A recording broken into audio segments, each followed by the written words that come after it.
Item 3 is public comments on items on the agenda not requiring a public hearing and on matters which can be affected by council action. Those wishing to speak, please step up to the podium. You'll have up to 4 minutes. Please state your name and address, and please remember to be civil. And just because we've got a full room tonight, I'd ask everyone to please save their comments for your turn to speak and don't talk over the people speaking. Give everyone a chance to be heard, please. That's the least I think we can do, is just treat each other with respect. With that said, do you want to start with reading the summary of the written comments? We received over 50 written comments. I don't think they would each take 4 minutes to read, but looking at them, I think it'd probably be an average of 2 minutes, and we would sit here for about 150 minutes while you all wait here. So I've asked the clerk to read a summary of the written comments that were provided. Between November 28th and December 12th, we received 45 written comments. 39 individuals wrote in support of the WSCC. Those individuals were Ryan Roth, Kylie Hammond, Brandy Dye, Craig Moynihan, Sarah Iverson-Smith, Andrew Liebetrau, Brandon Miles, Claudine M. Manor, Robert Patera, Joan Nino, Lacey Lund, Jillian Cullen Knott, David Thompson, Corey Kleitzen, Katie Kleitzen, Mary Tomaszewski, Amy Kleitzen, Marlene Shearer, Tammy Brown, Frank Worley, Aaron King, William Mears, Orestes Baez, Lisa Fullerman, Bruce Jones, Tricia Clausen, Andy Annenson, Brian Anderson, Michael Prosser, Todd Needham, Jean Zuvan, James Carnes, Lance Wagner, John McCauley, Sue Conley, Alicia Clark, Renee Engen, Larry Kunra, Ronald Oakes. 2 individuals wrote to oppose the WSCC, and that's Jay Ross and David Thaimke. 4 were neither for or against, but expressed concerns about moving forward as proposed. It was Kenneth Bolton, Mark Pino, Dennis Beggs, and Michael Schwartz. Anyone wanting to review the comments submitted can receive electronic copies by contacting the Clerk Treasurer's Office at 608-755-3070. Thank you. And then we'll start with people who signed up to speak. So again, please approach the podium, state your name and your address for the record. We need your full name, full address, please. And you'll have 4 minutes. And because of the number of people here, I am going to be holding us to a strict 4 minutes. And I'll also be announcing the person who is on deck. So I'll have the first person come up. While they're coming up, I will announce the name who is on deck. So Ty Bullerud, you are up, and Eric Schmolt, you are on deck. And we do have 2 microphones, one on the left side of the room, one on the right. Hi, Ty Bullerud, 4608 Pendleton Court, Milton, Wisconsin. Janesville. It's kind of interesting on development. A bike trail, we could have 3 or 4 developments going in the city of Janesville, but we refuse to work a citizen public works / planning room. There's no, citizens aren't welcome in planning. If you don't have the money, you're not welcome here. And basically that's not what I'm here to talk about. I'm here to talk about the departure of Tom Clipper. Tom Clipper had to leave. I had something to do with that, and I'm proud of that. 477 South Garfield's been targeted many times over, but not just from the city officials in the city of Janesville, in my opinion. It's been targeted from outside influence, but yet there's nobody to come sit down and review that. There's no review. We can't even possibly review, so the abuse just continues to get abused. And you got a copy of that. There's an ongoing record. Her name was slighted by Wells Fargo, and you'll get a copy from Lori tomorrow on that. Basically, that's an open court case, and the Rock County Circuit Court is also named as a defendant. So if you were to look up under Wisconsin State Statute 779, you'll find in there 06, 77906, you're going to find 2 years from the kickoff point that Tom Clipper and Walt and now Nels do. We have 2 years from the kickoff. As soon as that lien is filed with the deeds office, there's 2 years. And that's what we're going to prove. And it doesn't matter how many more people have to go, because there's 1,000 victims besides this people that have been intimately domained on property because they named the property and the individual as a nuisance. I'll say that again. They named the property and the individual as a nuisance. And basically, so does other people from not this city. If you can imagine that somebody from far away never met a person that got named from the city, well, I don't know how that would look. It would look like satellite terrorism of some sort, and individual where they lose their identity. And that's exactly what happened to this lady. She's a friend of mine. Basically, there's a couple holes, but we asked Dave Moore. Dave Moore said he was going to ask Walt, who can we talk to? That's over 2 weeks ago. We all got arrested. We tried to handle it ourselves. We all got arrested on the issue right away. We got, they're good enough to get arrested, but who to talk to? When it comes time to, hey, how do we stay this thing so we can go have a conversation on it? Is this something that the city wants to do? That's not an option. It's already in there. And I'm asking you real simple. Where's Tom Clipper's wishes? Where's his memo either to Lori or the city manager? Because I can tell you, Wisconsin State Statute 68 says the city manager has to fall on the rights or on the side of rights of the citizen property owner. And that's not what he did as the chief of police, at least not at 477 South Garfield. And that's the truth. Thanks. Eric Schmolt and Jackie Wood, you are on deck. Eric Schmolt, 3717 Briarcrest Drive. When you decided that you would like to sit on the city council, was it because you wanted to see the city sit in its current state and hope that things would just be fine? Or were you hoping you might play a role in making Janesville the very best that it can be? By the looks of things, you're about to hear a lot of perspectives on this tonight in the Woodman Sports and Convention Center. But in my opinion, that entire discussion should come back to that one simple question. It's fun to see the statistics about how many tourists, teams, tournaments, and trade shows the Woodman Center can bring to Janesville. And those things can clearly have a big lift on our local economy. But even more than that, I love to think about the impact this project will have in keeping our current residents, our community, our talent, and our pride right here in Janesville. I graduated from Craig High School exactly 20 years ago. I flipped the tassel on my hat and left town hoping I'd never have to come back here, except if I had to visit family and friends. I didn't really see that there was a whole lot to do here for people my age, and I didn't really think that there was a whole lot of vision at that point. Nearly 10 years ago, however, I returned. A big reason why was because I could see there was now a vision and a direction that Janesville was headed. In particular, the project to revitalize downtown was underway, and we've all got a chance to see where that stands now. With that said, I also had an opportunity to meet with some of the best and brightest high school students in Janesville last semester. I asked for a show of hands on how many of them were headed off to school elsewhere. Most of them, which is great, but then I asked how many of them hoped they were leaving Janesville behind them for good. There were still a lot of hands raised in that room. And the biggest reason why is because they still see few opportunities and things to do for people their age. It's time for another generational transformation here in Janesville, something that will drastically shift the look and feel of Milton Avenue, taking it from something that hasn't changed in my lifetime and upgrading it to a vibrant corridor that it should be. Another reason for these kids to be proud to call Janesville their home when they leave and go off to school. And another reason for them to want to come back if and when they get that chance. I've got 2 little girls at home that are 1 and 3 years old. I can't sit here today and tell you if they're going to play hockey or basketball, if they'll become Janesville Jets season ticket holders, or for certain if my wife and I will ever attend a conference or meeting or event at the convention center. Maybe and hopefully we'll use the arena for all of those purposes. But even if we don't directly benefit from it, I'm confident that this project will be worth it for my family, and well beyond that, I think it'll be worth it for the city of Janesville and the entire community. If your goal in serving on the city council is to deliver the very best version of Janesville possible, I urge you tonight to support the Woodman Center. Thank you for your time.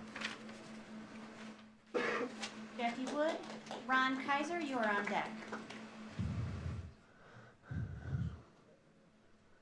Just when Jackie's done, yeah? Jackie Wood, and I'm still at 119 South Wisconsin Street. And I've never been an athlete, but I did have Wisconsin Badger football tickets on the 50-yard line for several years, and I loved every minute of it. So I feel I have a couple comments that I'd like to make about this proposal for the sports complex opportunity, as I call it. Sports are not an anomaly. It is part of our culture, and it's not going away. Every day, every radio, TV, and newspaper reports sports. And if not at the beginning and the end of the day, most all throughout the day. Sports provide entertainment, recreation, and enjoyment for all ages.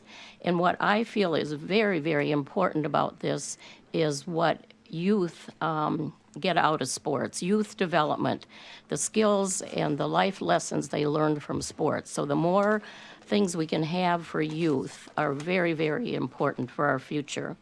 It's also an industry which brings economic development.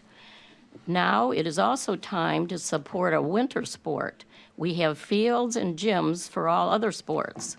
And our ice arena has now become very worn and is almost an embarrassment. So the opportunity is here now, and it is an opportunity. There's several people that have come forward already, and the time is right. There is a vibe in Janesville. People say this to me quite often now, and I believe it. We're emerging and growing. We even have a new business where you throw an axe. So I think maybe we arrived there too. Please also look to future generations who will benefit from this. And in the future, all of this it's going to do nothing but grow. The financials need to be discussed, and most businesses need a couple of years, in fact, 3 to 5 years, I've always heard, to become absolutely successful. So it's not a good argument to say that it's not viable because you don't have all the, I guess, make a profit within the first few months. Look positively on your vote for a sports complex opportunity. Look to the future and what it will bring, and I believe Janesville will become an epicenter for all to enjoy. Thank you. Ron Kaiser, Kurt Parrish, you are on deck. Good evening. Ron Kaiser, 4324 West Rodemer Court, Janesville. I'm coming in as neither a opponent or a proponent of the project that's talked about this evening, but what I want to do is lay out the risk versus the reward on this project. And I think any businessman will do the same thing when they want to expand their business, or woman. They'll look at the risk versus the reward. And you'll also do that if you're looking at a security to buy for your portfolio. You'll look at the risk versus the reward factor. So December 7th, when the paper came out with the full write-up of the where they're at right now, I took my notes on that. And then lo and behold, this evening, I picked up the paper and kind of a different scenario here. So I'm going to try to jump around and fill in here. Number one, we'll be probably borrowing, what's the number, 17 to $20 million rather? 7. So what percentage rate does the city pay for their interest? What does the city pay for interest rates? Is there a finance director? 5.35. What is it? 5.35. 5.35. So on 17, that's $850,000 a year just for interest. And we're looking at operating deficits. We're looking at every other thing here. So the city will have to pay for this. And when you talk about the city paying for this, you're talking about the taxpayer paying for this.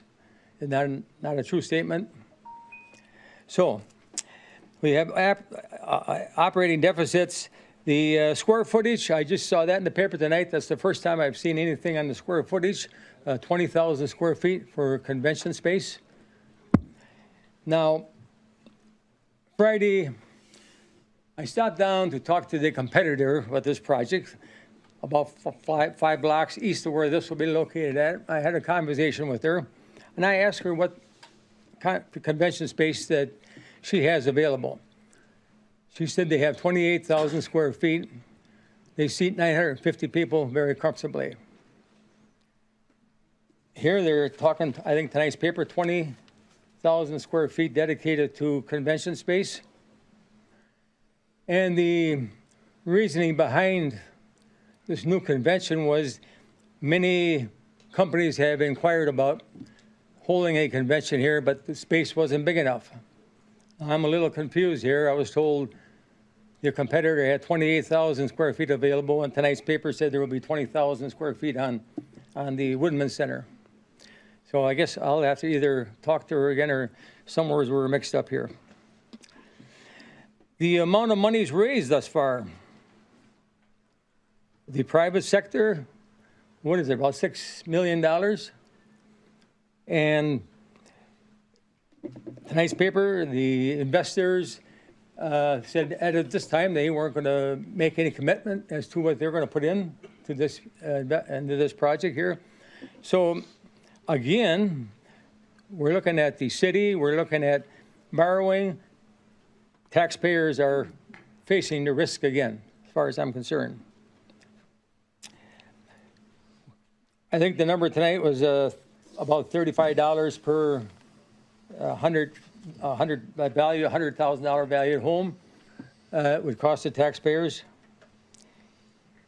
That was one of my questions before. We hear these fuzzy figures, $35 for this, $30 for that. Thank you, sir. Thank you. I'm sorry to get further. First Parish, Dan DeFore, you're on deck. Kurt Parrish, 3002 Dartmouth Drive in Janesville. I've been a longtime Janesville resident, born and raised here, and also raised a couple of daughters through Janesville schools and on to other things. And I tell you this just because I have no hidden agenda, no personal goal in this, but I think it'd be very good for the community. You know, I cringe every time I hear somebody say there are no retirees, no senior citizens that are in favor of this project. Well, that's certainly not true, and I know I'm not the only one.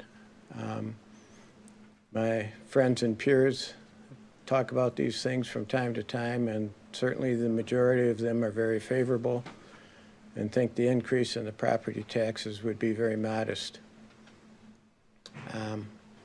I have to say that I'm very proud of Janesville, proud of my hometown, and proud of the progress made the last 5 or 10 years.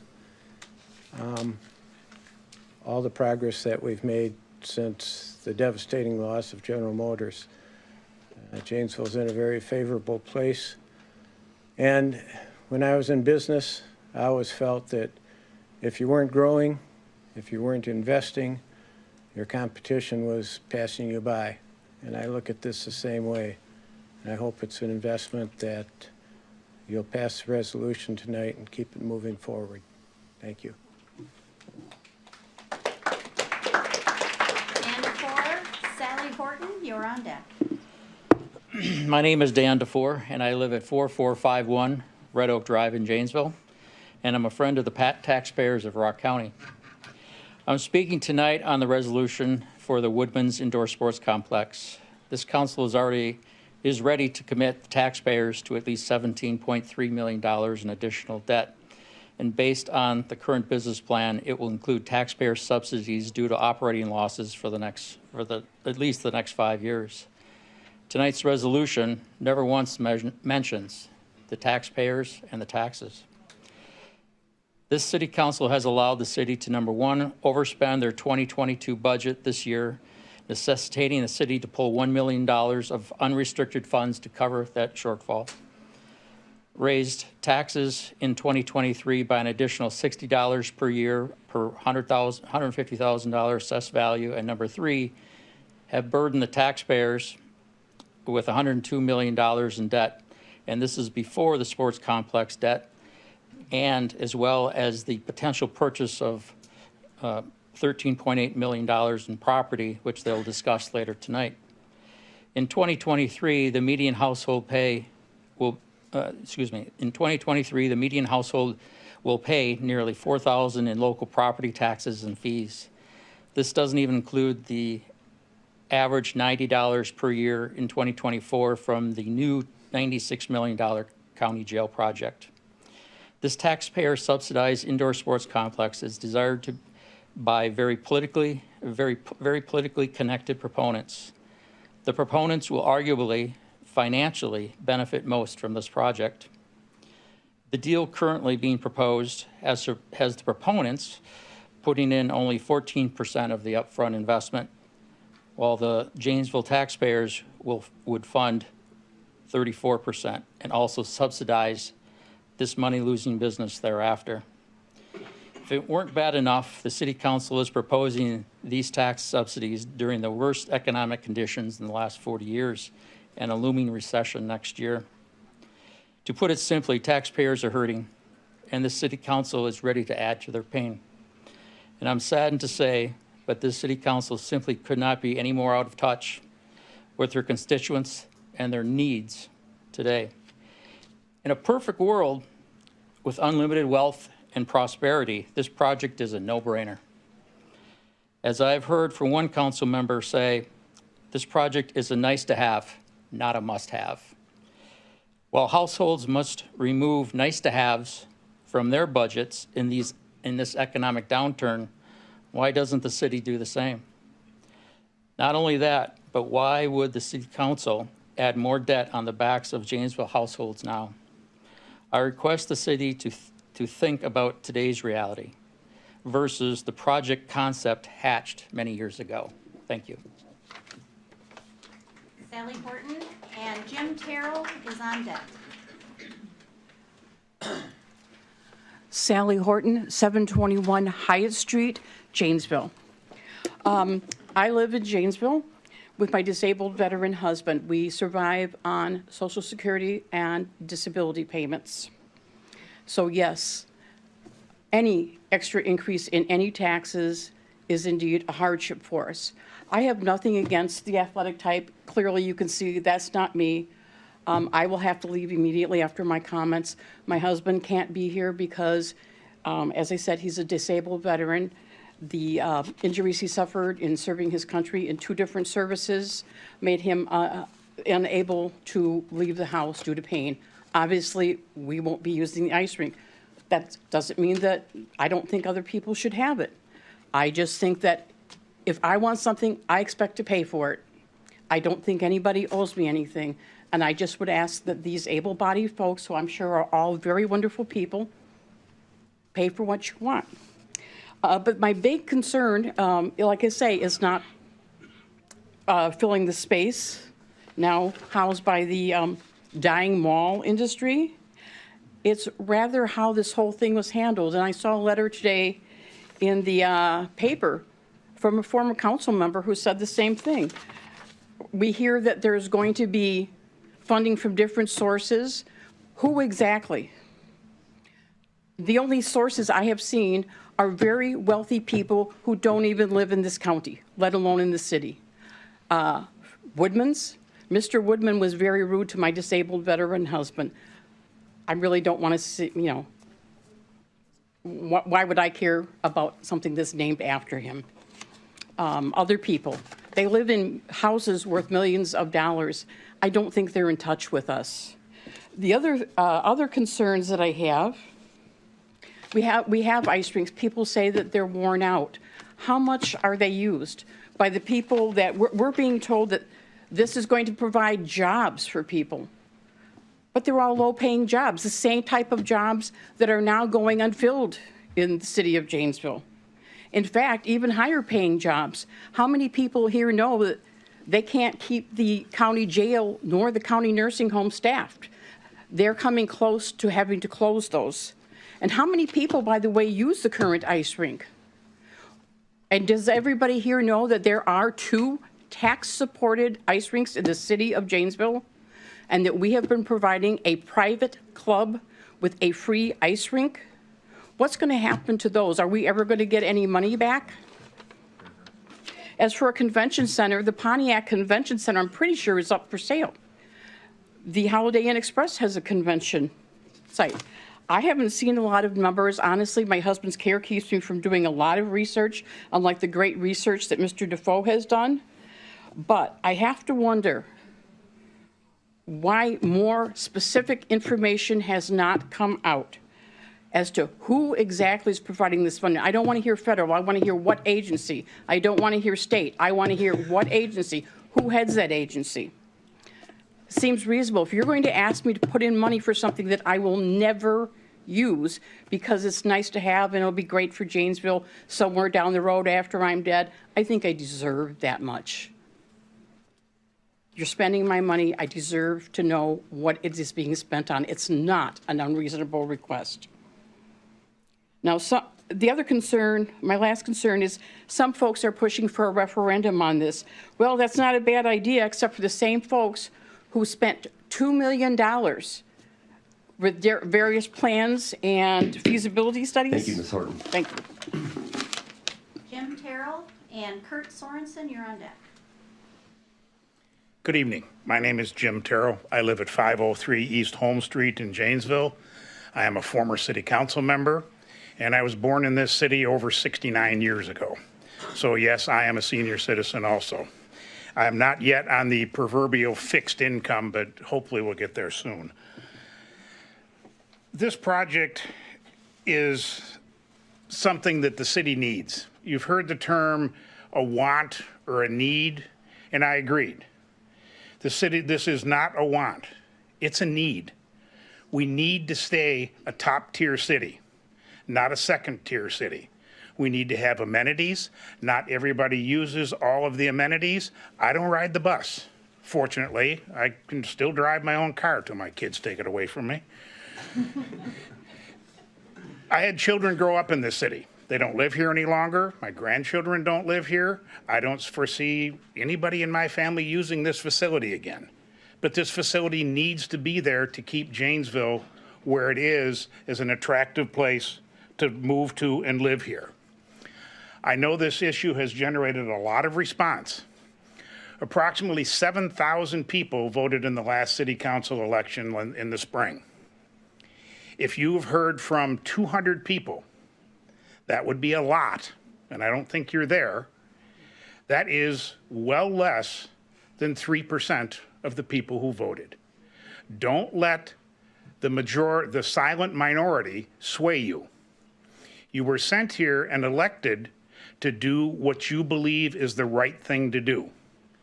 And that's what I'm asking you to do. Sometimes it's the hard thing to do. But you're tasked with moving this city forward and making it a better place to live. You have an opportunity to get a facility for approximately 32%, somewhere in that area where they fall, of the cost of this facility. That opportunity isn't going to come along very often.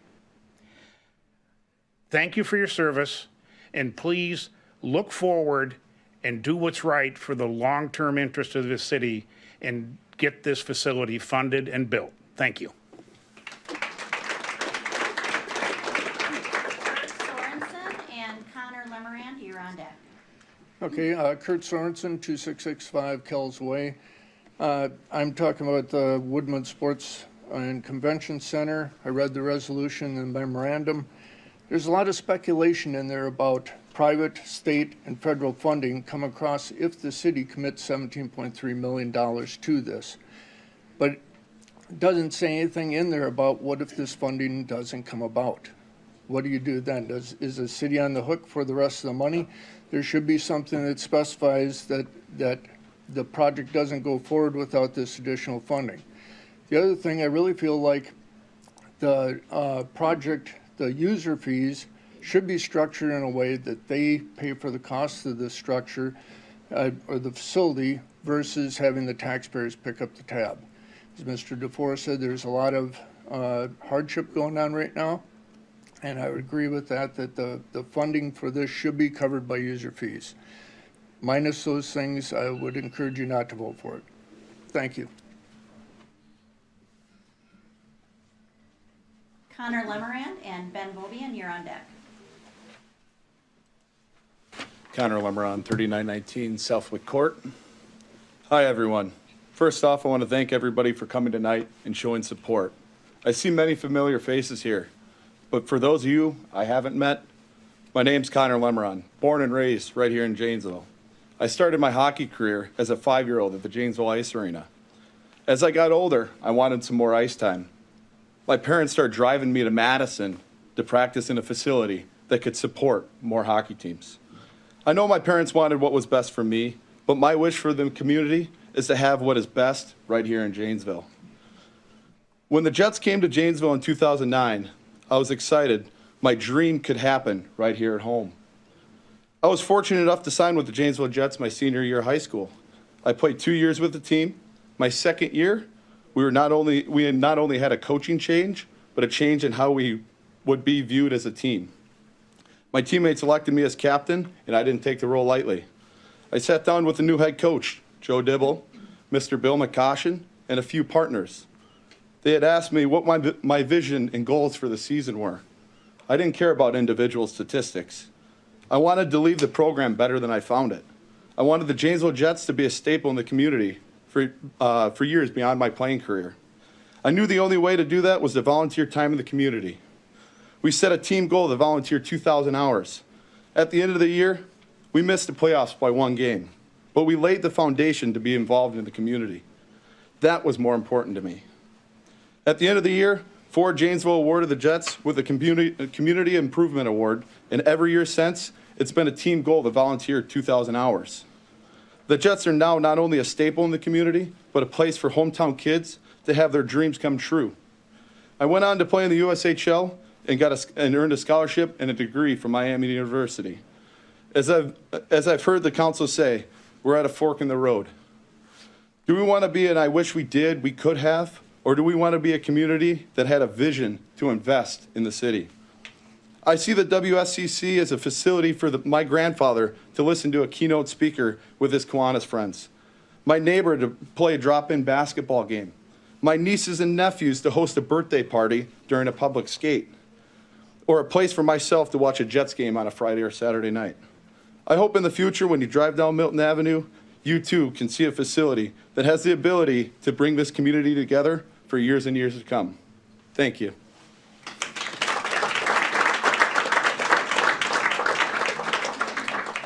Ben Bobian and Sarah Smith Iverson, you're on deck.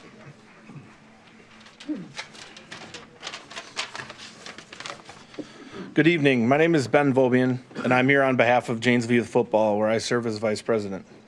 I've been involved in youth sports in Janesville for over 20 years, both coaching and serving on the board of directors for Janesville Youth Wrestling, RBI Baseball, and most currently Janesville Youth Football. Janesville Youth Football was founded in 1989 and has served as a development league for not only residents of Janesville, but surrounding communities as well. This past season, we were fortunate enough to see our participation numbers grow by roughly 20%. As an organization, we support the WSCC, and we're extremely excited about the opportunities it will create for our youth here in Janesville.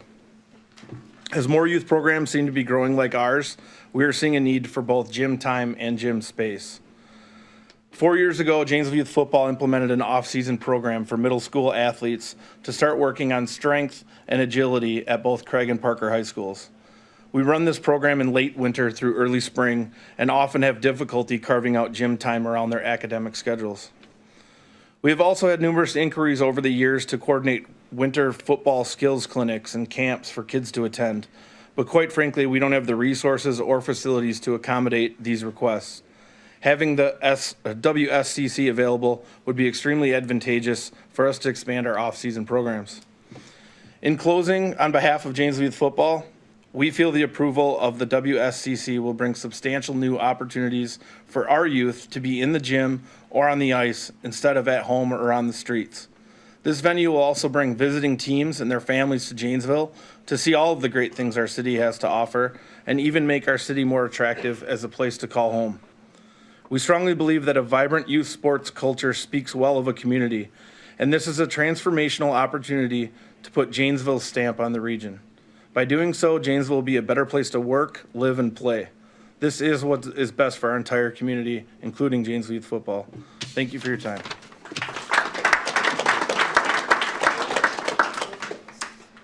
Hello, I'm Sarah Iverson Smith. I have been in Janesville for 3 years. I am at 5332 North Old Orchard Drive. First, I want to talk to you as a new transplant into Janesville. As I was being recruited for the job, I'm the Director of Real Estate, Construction, and Facilities for Blaine's Farm and Fleet. Some of the things that we're looking for as new executives to a new city is having these types of amenities that you guys do not have. As I was taking the job, I was brought in on a house hunting trip, and I was really surprised to find that you did not have a lot of these things that a lot of smaller communities, much smaller than your size, have. I looked for homes in Madison, Delavan, Lake Geneva, Stoughton, and Oregon. All of those places I could have bought a house in, but I happened to find just the perfect house for me in Janesville. So, as someone who is new to town, I am disappointed that we don't have the sorts of places that other smaller communities have. And then the second front is I am a mother, have 3 children, and I'm looking for indoor soccer fields, indoor play space, indoor places for us to go in the wintertime. So I urge you to support this new project, not only to retain top talent, to bring top talent into town, but to keep families like me who have come here for new jobs staying in this town. Because after a while, you're in the middle of winter, there's no place for your family to go, there's no place for your kids to go, and it is kind of a disappointment. I think that they've got a good plan. I think that as someone who works in development, development breeds development, right?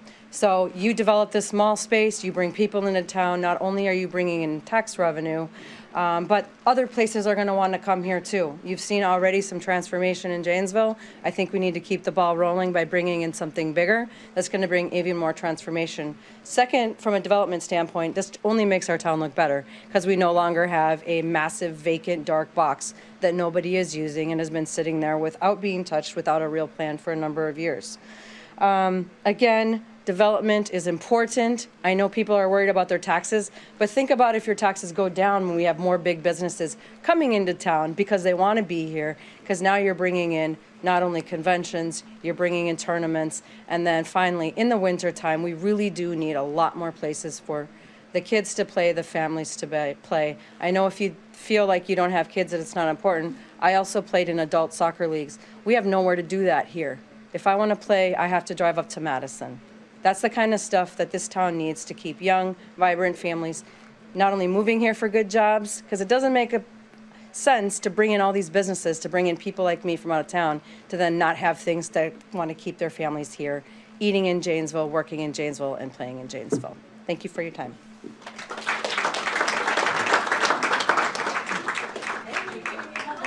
The next speaker is it Renee Henry?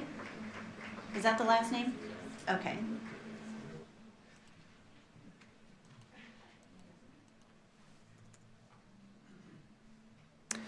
Hi there, my name is Renee Henry, and I live at 615 Greenway Point Drive in Janesville. And I'm here to ask the council to fund Resolution 2022-2067. Like most of you here tonight, I was born and raised here in Janesville. And I had the great opportunity for 30 years to live in major cities, Milwaukee, Chicago, Pueblo, Mexico, and then ended up in little Okoboji, Iowa, where they had more to offer for indoor sports than they do in my hometown. I'm very happy that I had the opportunity to move back here 12, almost 13 years ago, and I became a real estate agent because I wanted to share with other people my love for the city, for the community, and Rock County in general. And according to U.S. News and World Report, people have the top 10 reasons or considerations people have for choosing where they live is the commute, safety, density, desirability, and happiness. Now, those are just a few. But when you think about that, and you think about my job as a real estate agent is to solve their problems and to help them achieve their dreams. And if you look at what the Woodman's Convention Center and Sports Center offers, it checks almost every single box. We have in our community the best police and fire. We have so much safety. We look at the activities around our community. We have the bike race downtown. We have National Night Out. We have so many wonderful activities that are happening, and I saw in the newspaper today, people are in support of growing downtown. We're on a roll. Let's keep it rolling. I have 2 adult children who don't play hockey, but that doesn't matter. This is so much bigger than one family. This is for the entire surrounding community. And as a real estate agent, if I can stop going to Chicago, to Milwaukee, to Wisconsin Dells for conventions, I would be so happy. If I don't have to put my husband on a plane one more time to go to a convention in Las Vegas or Florida, I would be so happy, because there's no reason why we can't save $100 in 1 year shopping at Woodman's to be able to afford that extra tax, and to make, as our community grows, the burden becomes less and less on us. So please support this. The next speaker is it Jim Blauen? And the speaker on deck is Chris Lamaro.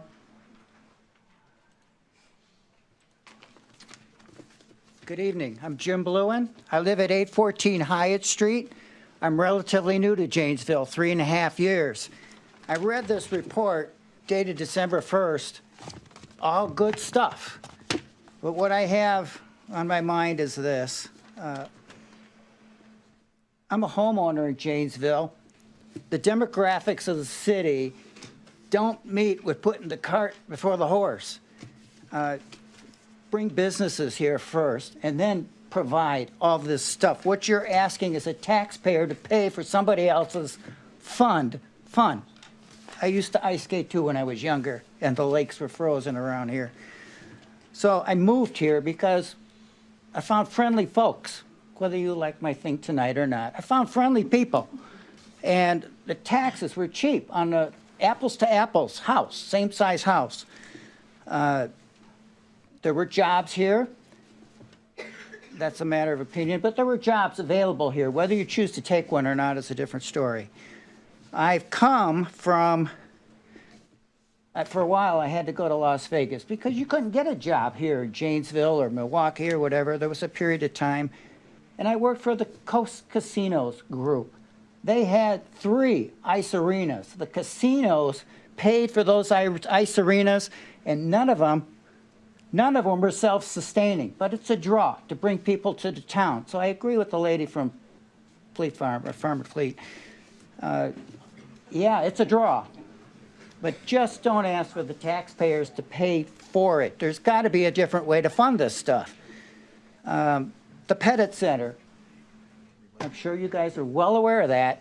They operated a $92,000 deficit every year, and they go into supplemental financing through other donations. It is not a burden. Try to speak into the mic, because we're being broadcast as well, and we can't hear you very well either if you face that way. The Pettit Center currently is not a burden to the taxpayers because it's funded through other Olympic ice skaters that take up that balance of $92,000. So, sure, I love the idea of your ice arena. Who wouldn't? Okay? But not at the taxpayer's expense. Pretty simple. Thank you for your time. Thank you. Next speaker is Chris Lamaro and Julie Kubich, you're on deck.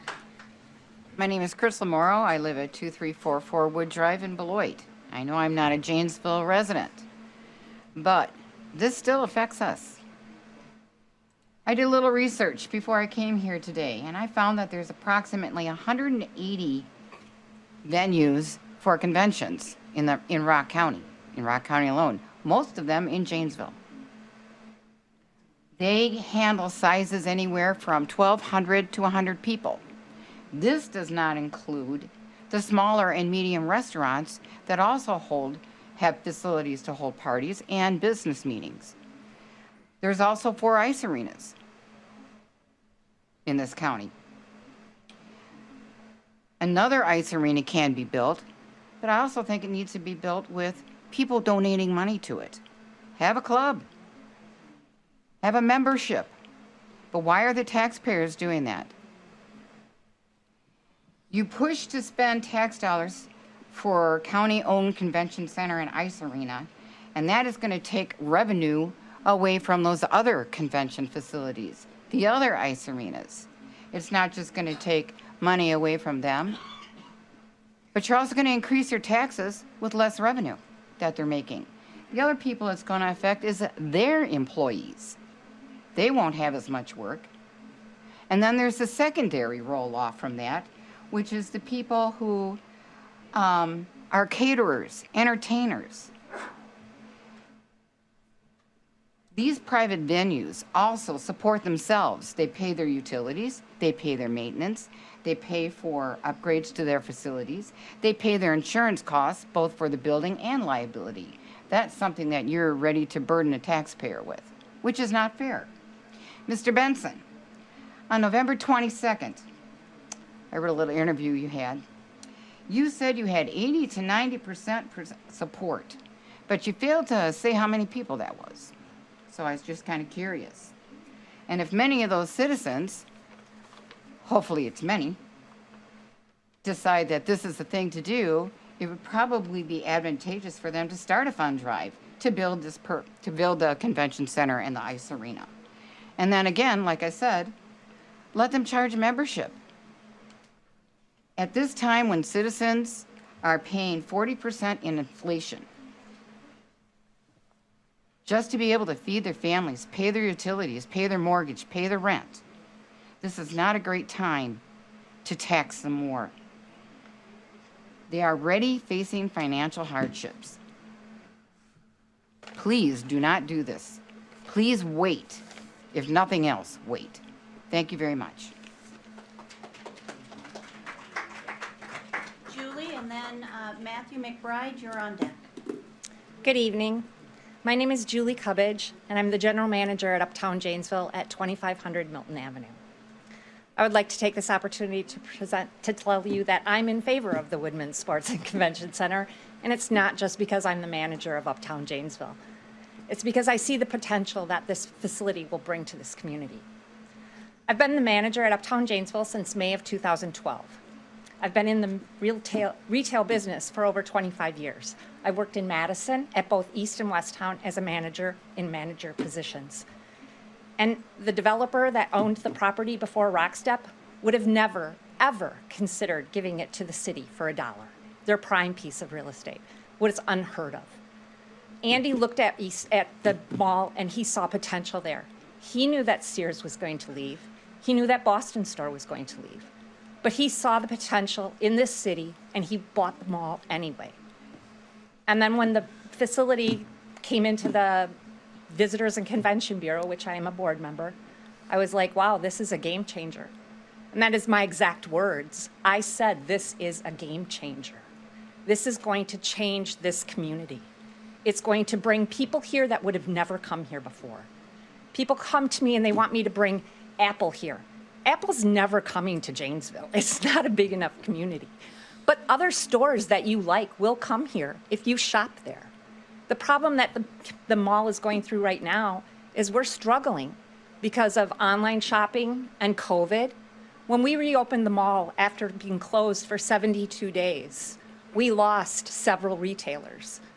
Those retailers are still open in other communities, in Madison, Milwaukee, and Rockford, because they would rather have the people in Janesville drive to those communities and spend their money instead of here in Janesville.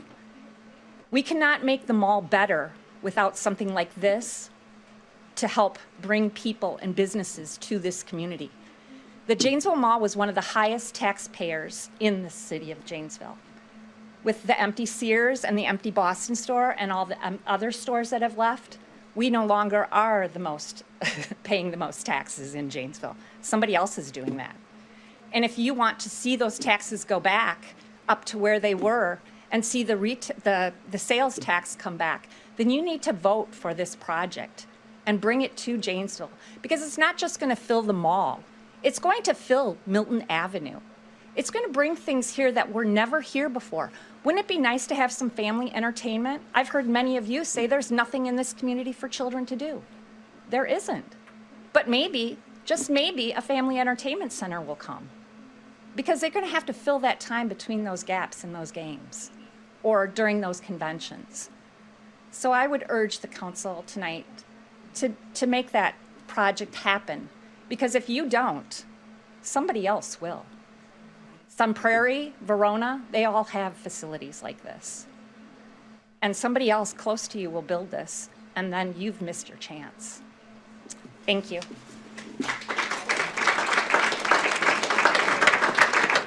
Matthew McBride and Richard Gruber, you're on deck. Good evening, members of the City Council. My name is Matthew McBride, and I am a senior at Craig High School. And earlier this year, I was blessed with the opportunity to work with the Friends of the Indoor Sports Complex through the Elevate program. And during my time working on the project, I've gained many unique insights and things about working with them that I'd like to share with you all, and I think everyone would benefit from this. First of all, when I began working with the Friends of the Indoor Sports Complex, I was absolutely amazed by the people working behind this project. I've done internships and part-time jobs for many different organizations, but the people behind this project stood out to me. They care about their community, and they're searching to make Janesville a better place to live. They're enthusiastic about their roles on the job because they're working to improve a community they care about. And an example of this is they have publicly advertised how much this is going to impact the tax revenue. This is not something they're trying to hide from you. This is just something they are aware that this is going to take a hit, but they know that this is the better option because of all the research they've done. And they're also highly dedicated. When I worked with the team, they worked out every little detail. And although this type of work takes a lot of time and effort, you know that when you pay so much attention to detail, you can be confident in the quality of your work. When you hear numbers about 280 jobs or generating $23 million in economic impact, you might believe these numbers are unrealistic.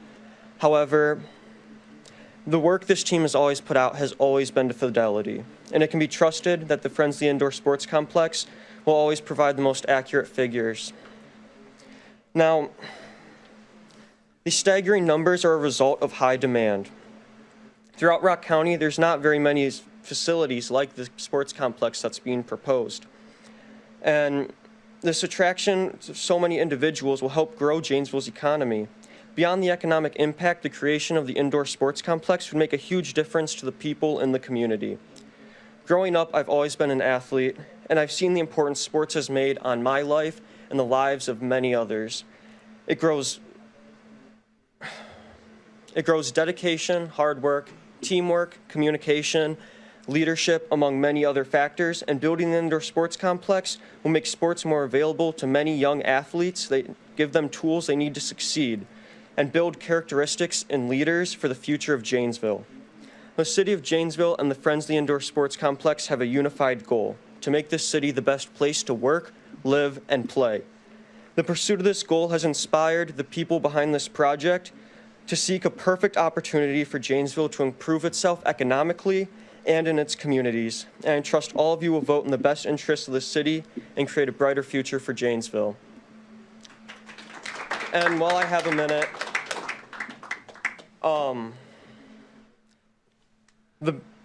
the main counter-argument against putting up the sports complex is the tax revenue taking from house payers. Although, when you look at the area like the mall, you see the Sears, you see Boston Stores, you see many other businesses in the mall, and these are people that have lost their entire incomes because of not being, there's nothing in that area that is drawing people there. And putting something like the sports complex, like, it'll prevent more people from losing their jobs because the mall, as we know, is not sustaining the rate it once was.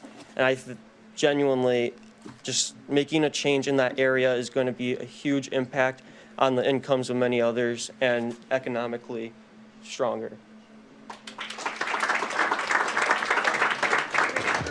And on deck is George Calls. Good evening. My name is Richard Gruber. I reside at 4212 Orion Drive here in Janesville. I'm here tonight representing Common Sense Reestablished, which is an LLC incorporated within the state of Wisconsin. We are a public interest group that, frankly, in business to make sure that total transparency is in front of the general population for every important issue that comes before this city council, the school board, the county board, town boards. That's our singular purpose. I want to state categorically that Common Sense Reestablished, nor the members of that LLC have taken any position pro or con this particular project. All we have done is create a series of forums to allow people to ask questions and get to the heart of the issues that they believe are important so that they can help you make an informed decision. We've held a couple of forums. We have a couple of issues that still remain on the table, and we hope you take them into consideration tonight before you make any decision going forward. First of all, several of our inquiries are related to the various facility studies that have been commissioned by the city and others to address this particular project.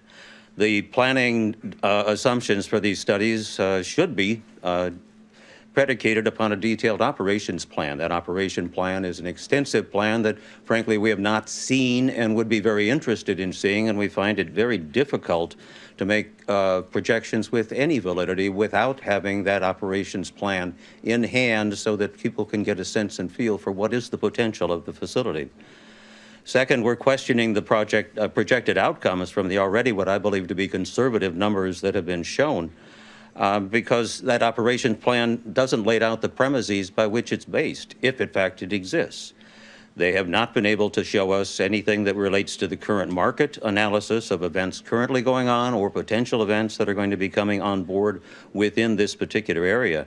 It's particularly concerning that the studies as presented do not even take into consideration the proposed 45,000 square foot convention facility that's attached to the Beloit Casino Water Park Hotel project being built immediately to our south.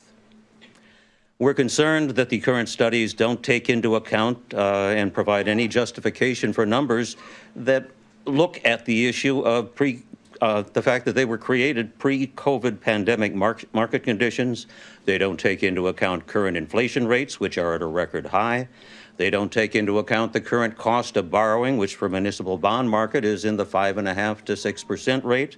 And these are all concerns that I think you should take into heart before you take on this particular project. I have several other items related to the ARPA funds, but I want to get to the heart of this matter, and it may be the most important element all told. The U.S. Department of Treasury issued a statement on January of this year, where they did an overview of the Corona state and local fiscal recovery funds that are being used in this project to fund the design and design development process.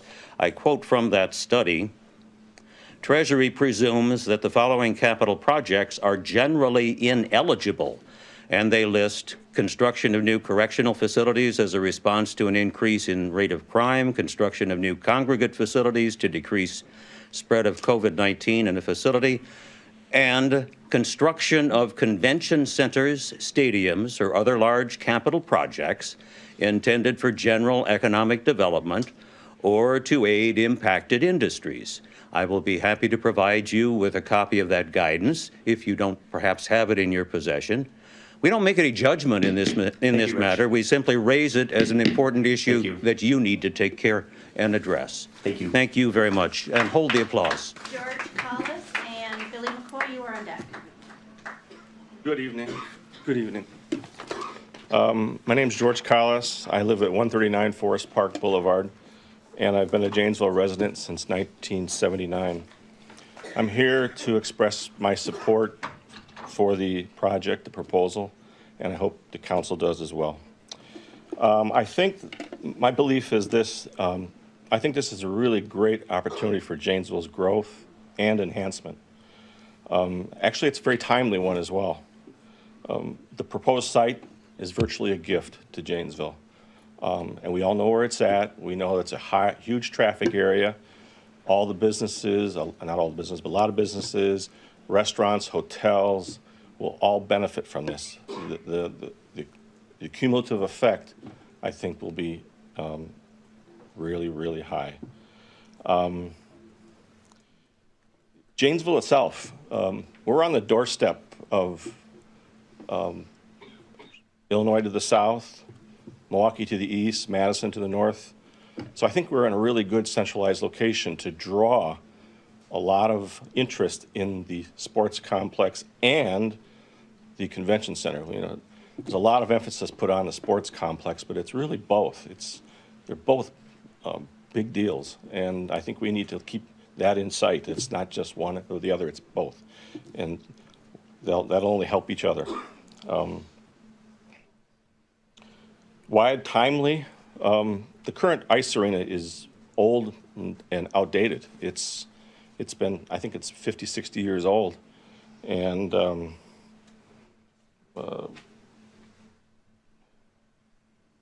obtain the new location for a new ice arena is timely. It works out for us, I think, as far as Janesville goes. And the old ice arena is nearing its useful life, I believe. I already said about the observations that I have of people talk about the ice arena primarily, but it's, like I said, it's both. And being a retired person now, a year and a half, I think I can handle $50 extra a year for the taxes to see Janesville grow. I've told people throughout my career that Janesville's a great place to raise a family, but I also tell them that it's close to all these other communities, and I think that is really going to benefit us if we go forward with this, so I hope you do approve it.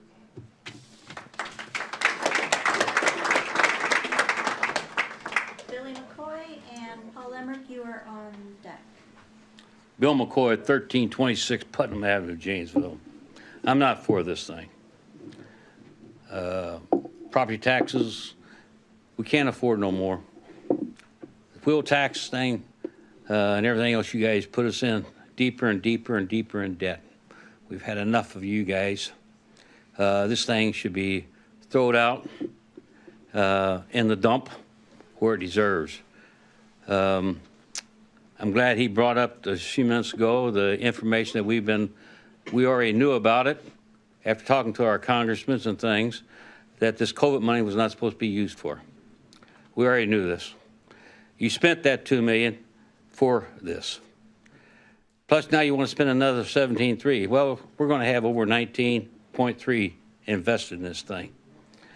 If you add what you're going to try to do tonight, in which I hope you do not put it forthwith. We got a few bankers in here. You take the money from your bank, you put it in this thing, and let's see how much money you make. The citizens of Janesville that I've talked to have been fed up with this thing. And I've only had 3 people that was agreeable for this thing, and they have family members involved with some of the clubs.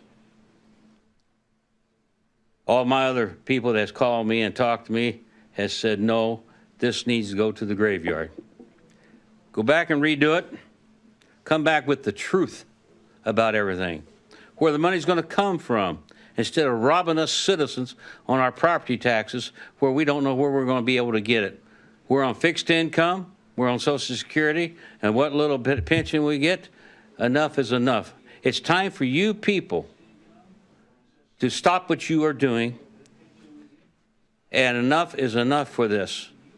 And I'm serious. Things has got to happen for this, because people cannot keep on living. You had a veteran here today.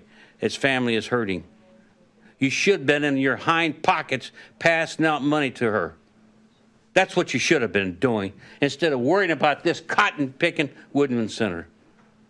Enough is enough. From now on, it's going to be like this. I'm going to boycott any business that associates himself with the Woodman Center. I'm going to boycott anything downtown, period. If you got a TID district, boycott them. Enough is enough. Take and realize how you are hurting the citizens of Janesville. The seniors are really hurting bad. So go and get the money from the banks if you think you can make money out of it. Thank you.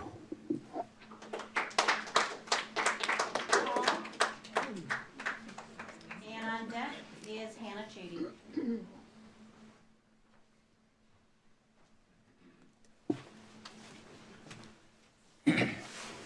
I have no objection to the construction of a recreational center for all the sports in the world. I do have one requirement, though. Not one penny of taxpayer money. Not one penny.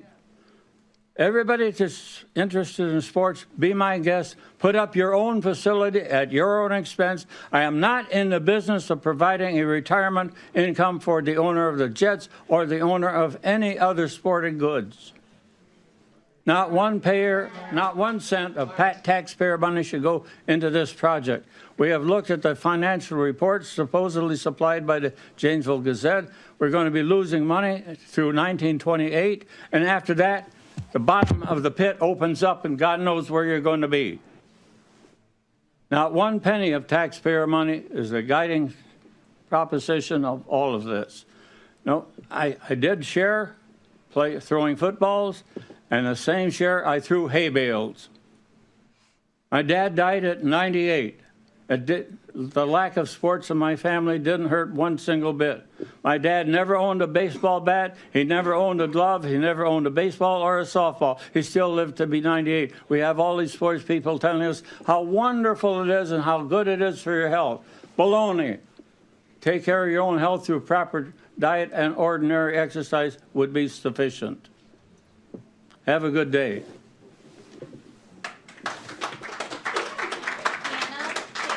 And on deck is Thomas Lipinski. Hi, my name is Hannah Chady. I live at 4329 Fox Hills Drive. I am currently a junior in high school. Last season, I played for the Rock County Fury Girls High School hockey team. This is a team that is interested in making the Woodman Sports and Convention Center their home ice. Unfortunately, my experience last year wasn't great. Due to the limited ice availability in Janesville, we practice in Beloit at 5 a.m. at least 3 times a week. That meant getting up at 4 in the morning, driving to Beloit, practicing until 6:30 in the morning, showering at the rink, and heading straight to school. At school, I was exhausted and struggled to stay awake. I was burned out and depressed. This year, I opt to play hockey elsewhere, driving to Dane County multiple times per week in order to have a better experience. The lack of ice availability continues to drive more and more people to leave Janesville. I believe the demand for additional ice time is well documented. I understand the opposition to this project. It would cost the citizens money. The facility may lose some money, but it would also benefit the community. Isn't that the point of public facilities? Do the city pools make money? Do all residents use them? How about the golf courses, bike path, or even the library? Communities invest in these amenities to attract people to live in the community. People choose locations with good schools, places that are safe due to a strong police force, as well as other options available within the community. I urge you to have the foresight to see what an asset this project could be for our community. We can rely on private ventures to create recreation opportunities, but haven't those largely closed over the years? My parents talk about the times when Janesville had multiple roller skating rinks, multiple bowling alleys, multiple movie theaters, and an Amazon station with mini golf, go-karts, laser tag, and indoor soccer and roller hockey rink. The options today are becoming more and more limited. This project creates so many opportunities and options from the users of the ice, including hockey, figure skating, public skating, to court and turf users like basketball, volleyball, pickleball, and soccer, to bringing in large events in the convention space. Please invest in the future of the community. Help create new and exciting opportunities for the community. Create something that Janesville can be proud of. Create something that helps attract and retain citizens and generates economic opportunities for Janesville. Please support the Woodman Sports and Convention Center. Thank you.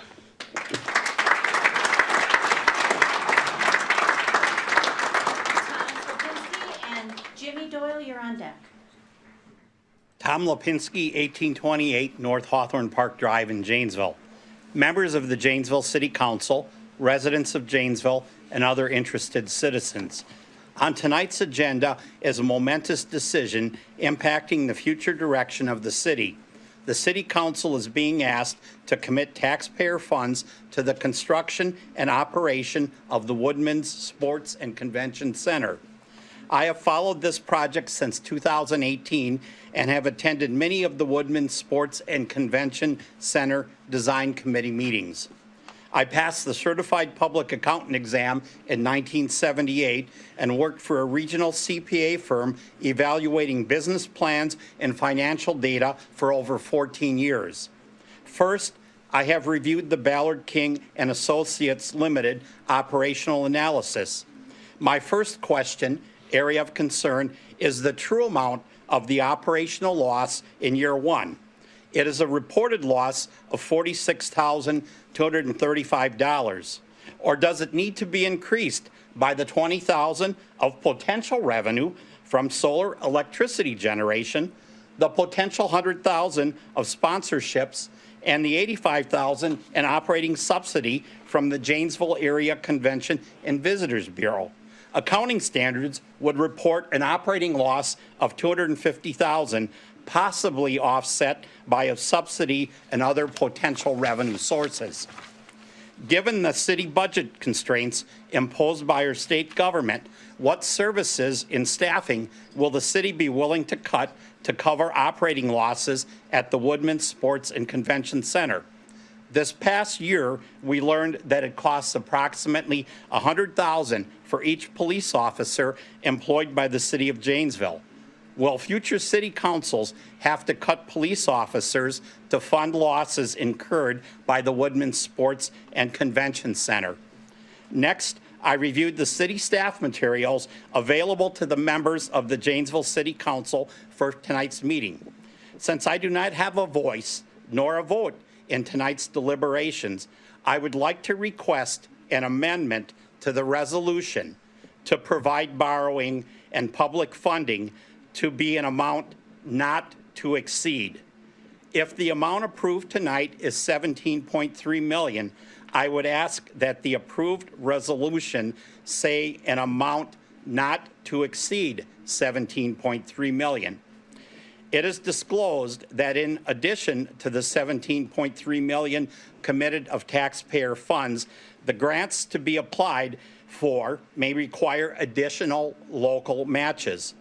If I was a member of the Janesville City Council voting tonight to increase property taxes, I would need to have the potential local match disclosed before tonight's vote.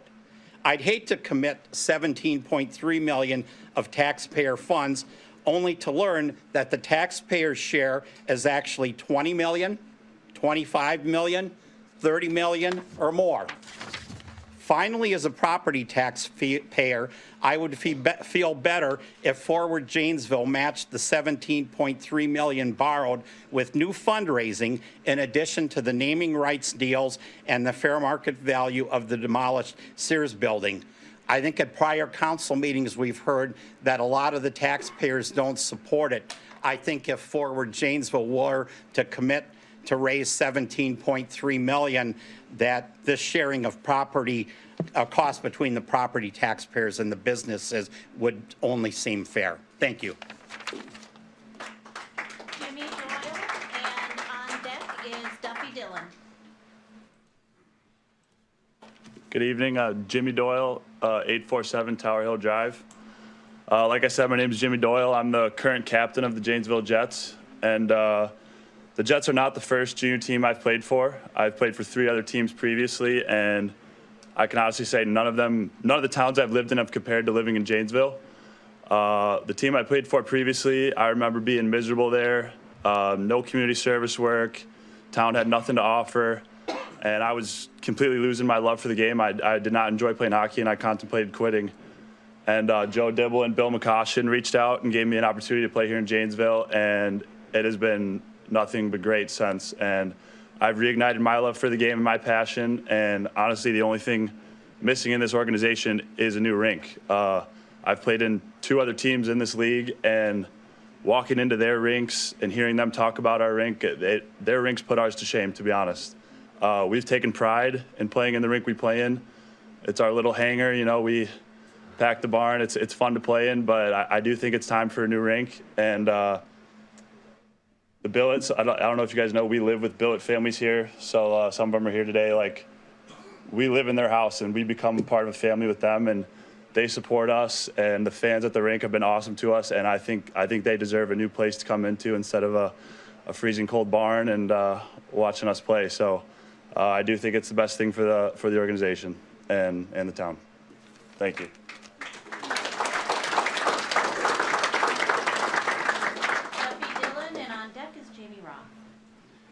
Good evening, I'm Duffy Dillon. I submitted an email to everybody last night, which hopefully you received. I did not realize that I needed to submit it via a link to put it in the record, so I wanted to make sure I came down and said a few things. I do want to make clear that I support a new ice arena. I think a new two-sheet ice arena is a necessity in this town. I believe that for 10 years. I explained this in my email to you all. I've been heavily involved in youth sports groups in town for 15 years. I helped fundraise for the baseball expansion and softball expansion of the sports complex. I, along with other members of the Janesville Youth Baseball and Softball Board, led that effort and worked with the city in partnership to develop that place. And I am eternally grateful for the investments that the city made in that facility and for the investments that the city makes in all public facilities that we have here. So I think that the first and foremost thing for the council to know is I think you need to build a new two-sheet ice arena. And I can remember being here about 10 years ago when Larry Squires, my friend, was here leading a different group trying to raise money for an ice arena, and came back to this council when I was here for another matter for the baseball project. And Larry asked this board, or this council, he said to this council that we're getting feedback from our donors that the location that this council had selected was not ideal. And the donors were expressing interest in a different location. And at that time, this council said, no, we're not going to reconsider anything. You have your location. You can either do with what you want or not. And I cannot tell you how disappointed I was in real time hearing that comment, because I appreciate all the efforts of everybody to try to put this together, and I want it to succeed more than anybody. But I have raised questions for you all that I think are essential for you to address. Because if you build a facility like this and you have no idea how it's going to be operated up front, and I have scrutinized all the proposals that have been made available to the public, and I have seen no plans that explain to me how this facility will work in a way that it cash flows and makes sense for the youth sports groups around here in my lived experience. And I've explained that in some of my submissions to you all. My concern is that the facility ultimately will fail. And a failed facility is worse than no facility. And I'm reminded about 10 years ago where the council was rigid in its thinking and said, we must do it this way, and then the project didn't work. And I'm encouraging you to stay flexible in your considerations of what's going on here. And I'm encouraging you to only commit money to this project if you can actually assure people how this is going to operate. If you want to operate this place and make it free for Janesville citizens and acknowledge it's going to be a $500,000 a year subsidy, I have no problem with that if you make your decision that way. But what I do have a problem with is the council committing money to some project when the citizens and the taxpayers have not been told, how is this place going to operate? For example, I know youth sports groups in town who've asked, what is it going to cost us to rent this place if we want to use it? And they've been told, we cannot tell you that yet. I can tell you right now that although JYBSA, when I was on the board, would regularly look for places to go practice and play, if you charge them $100 an hour to play there, they may not rent this place out. And you may find that you have priced yourself out of the existing demand that is here. You may find that. So I'm coming to you to tell you that's a cautionary tale. The rest of what I've put in my email submission is also a cautionary tale to you. I have no problem if you build an ice arena and it operates at a loss forevermore. I think these people deserve a new ice arena. But please make sure that the proponents of this facility are sharpening their pencils, and you as a council should at least be asking as hard of questions of the proponents of this project as the contestants on Shark Tank are asked when they are pitching similar proposals, and those people are looking to make investments in those projects. Thank you. Jamie Roth and Deb DeWitt, you are on deck. Hi, my name is Jamie Roth, 2422 Chickasaw Drive in Janesville. I am a proud Janesville resident of over 50 years. I was not born and raised here, but I married into the Marvin Roth family, Music at the Marv. We are proud of my father-in-law, and my husband is a retired sheriff's deputy. My history in town is I was a high school basketball coach. I coached softball, but this isn't just about sports. In my opinion, I also had the opportunity to work at the Convention and Visitors Bureau years ago with Chris Rebout.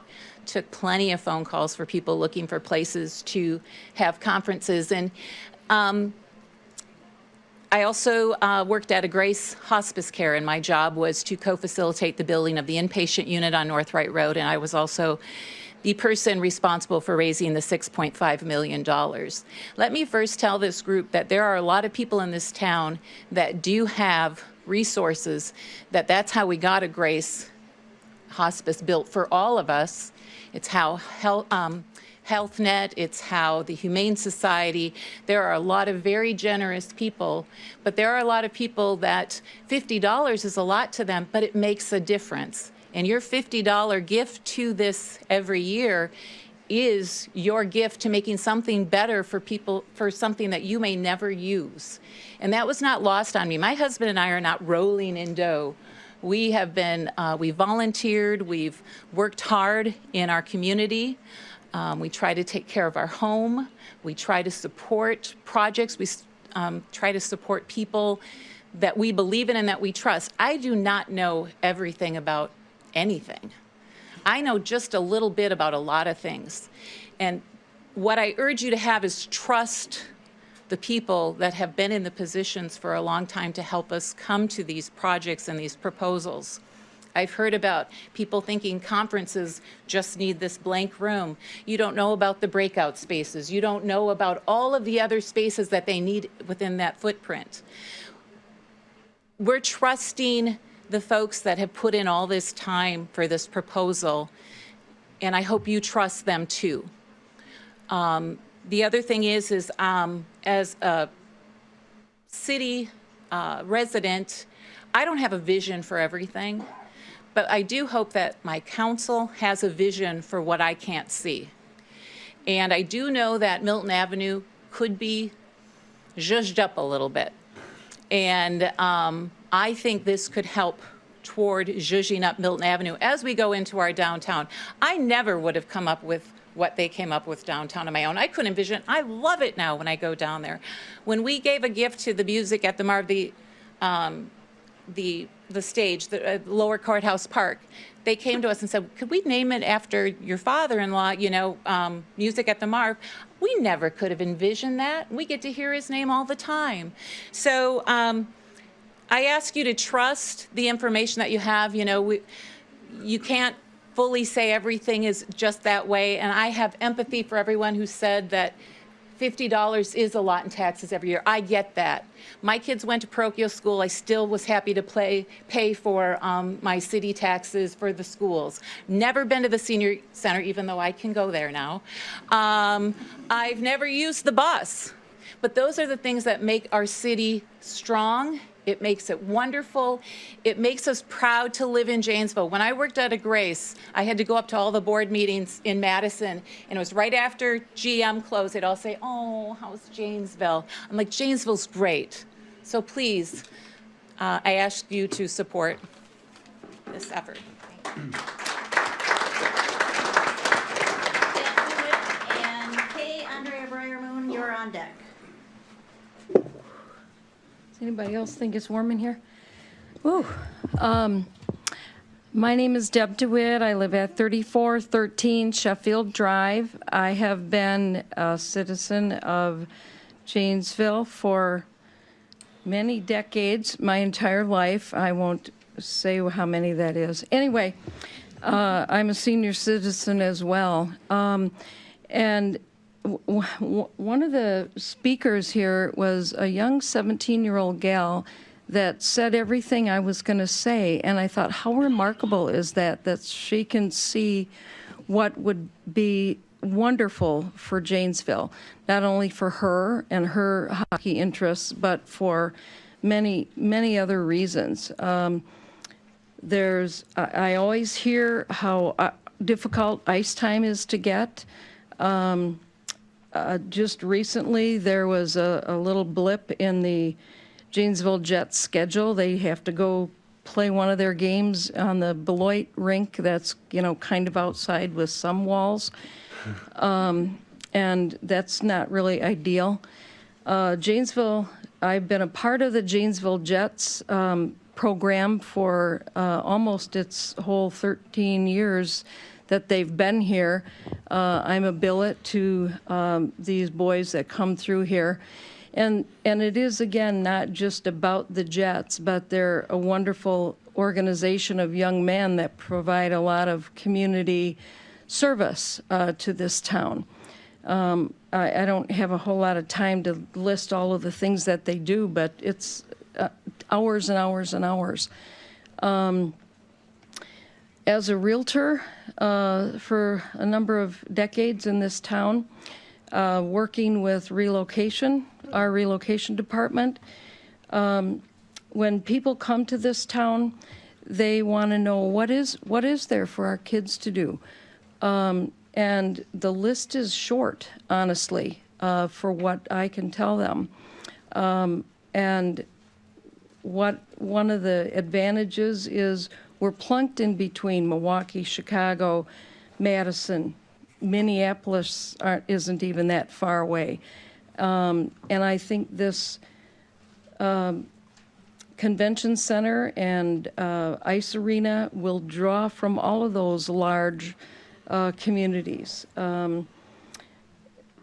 I've traveled a lot for the Jets as well as personal vacations to some small towns, and I've heard others say there's much smaller towns than what we live in today that have much better facilities, and it's shocking to me that a town of 65, 70,000 people doesn't have something like the ice arena with 2 sheets, with the ability for conventions, et cetera. And I do support this. And I'll pay $50, $60 a year, which breaks down to a sandwich at McDonald's per month. I don't think it's a lot that the council is having to ask for in taxes for this. And if you build it, they will come. Okay, thank you.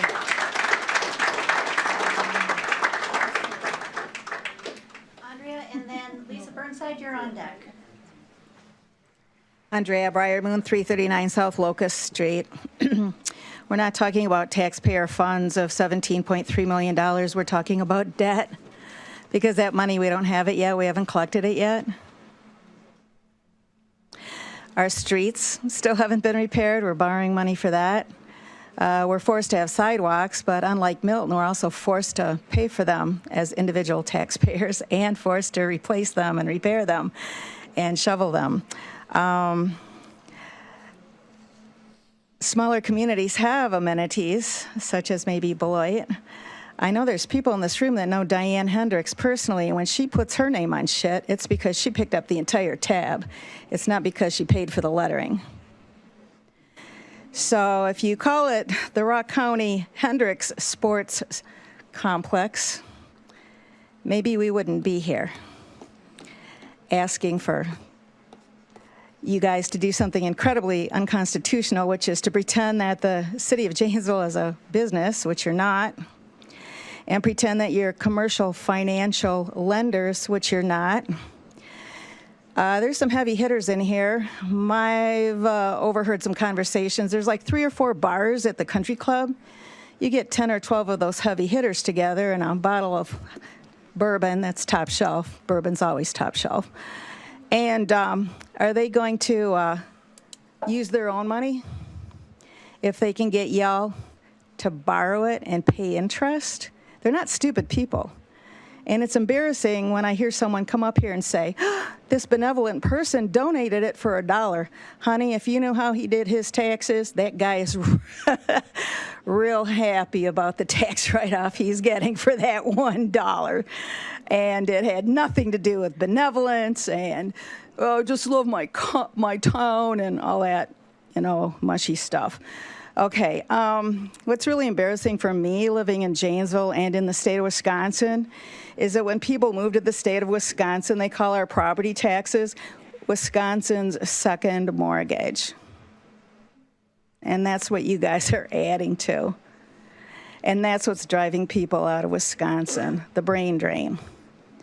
And you're adding to the brain drain. County board said no to this foolishness. Hallelujah to them. Janesville Athletic Center is privately owned. They have courts that every time I'm down there are empty, or maybe 1 out of the 4 basketball courts are being used, not officially, just by pickup games. So that lady who wanted a volleyball court to play on, there's actually a person in town that owns a private facility. Why are we competing against private facilities? We should dump our golf course, too, by the way. That used to make us money. Now it costs us money, and we're competing against 12 or 14 or 18 other golf courses. What's the growth goal here? We've got 28,000 households. We have to grow, or we're dying. That doesn't fit with communities. When you breathe in, you explode. You have to breathe out now and then. And when you have the wave come in, the waves, it's called a flood. And when perpetual growth happens, that's called cancer. So how big do you want our community to be before it's not a safe place with low density where our police and fire department can keep up with it, where you've got a short commute? And guess what? We're a dead center between Madison, Chicago, Green. Oh, my God, we don't have to pick up the tab for this crap. It's within 30 minutes away. And if you can't drive 30 minutes, you've never been to LA. We're never going to compete with Las Vegas as a convention destiny. Thank you, Ms. Briarman. Oh, one other comment. If we're going to have this sports complex, I want it to be a horseback riding, training, and competition facility, Olympic. Horses. Those are more expensive people. Horses are expensive. You want horses, not hockey. You want a break? Lisa Burnside? This is the last person signed up. Good evening, folks. My name is Lisa Burnside. I'm at 2205 Crystal Springs Road. I am retired. I get Social Security. It's not big, folks. I've saved a long time. There's a lot of people not in my situation. I grew up in Stevens Point. I was a long-distance runner and volleyball player. I played, I ran cross-country, did junior college nationals, and ran numerous marathons, including Boston twice. I had a daughter that did Division I soccer that was at University of Northern Iowa. She played. She was at a high level. I was one of those manager moms that drove her all over the place, and it was like a second vacation. It was like a vacation because it was not cheap. It's not a cheap endeavor. I'm not against this facility. I'm against a hard no for putting it on the neck of taxpayers. When I moved down here about 2.5 years ago, the first year, my taxes went up $600. This December, my taxes went up $300. Now you're wanting to put a whole bunch more money on top of my taxes, including this $92 million jail that hasn't been added yet either. So I think when my kids grew up in Wanakee and they did their sports, and the high school there has a great facility for all of their sports. We went and raised money ourselves to get it all put in. We didn't add it on to taxpayer burden where there's a lot of people that aren't going to use it. I'm not going to use it. My grandkids probably won't use it.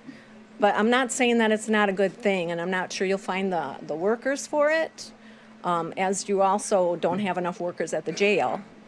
So again, that's just kind of my opinion, and want a voice for also some people who probably didn't have the courage or time to come down here and talk, that it is going to impact their taxes. Thank you. I encourage everyone to vote no.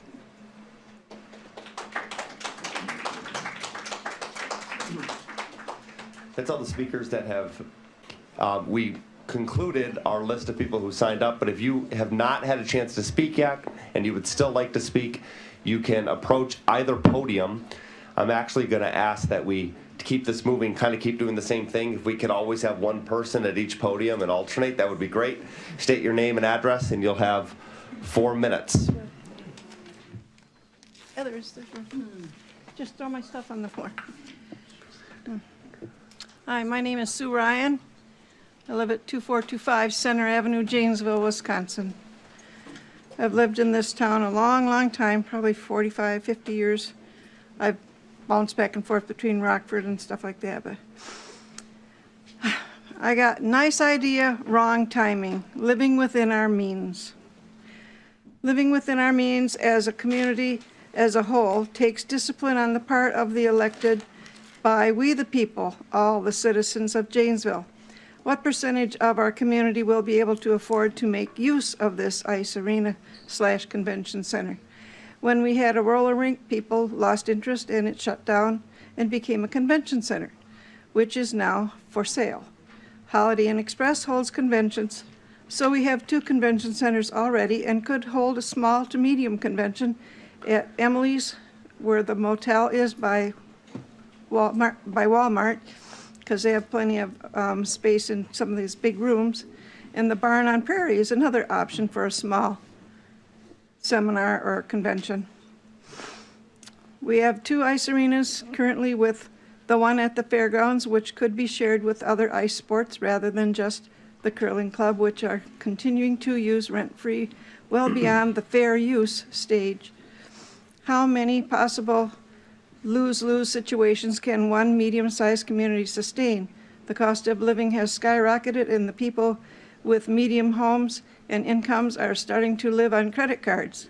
They don't qualify for government assistance, yet they still have to pay increased house payments and taxes, plus all other costs of living increases. Businesses, small and moderate, have either gone out of business or are struggling to stay afloat or keep hired help. Let's slow way down and give ourselves at least a couple more years to recover from the lockdowns and getting our bearings. Raise more interest from private businesses to support this project in the future. Then, if not enough private funding, have a referendum. A couple years from now, when our economy bounces back, the current headlines should make you stop and think twice. Headlines: 9 million millennials moved in with their parents this year alone. Global depression is imminent. U.S. consumers are tapped out, paying for essentials with credit cards, and savings are gone. Hi, my name is Mike Kachansky. I live at 1630 Turtle Street in Beloit. I have a little bit different perspective on all of this because I moved up here 3 years ago from the Chicago area.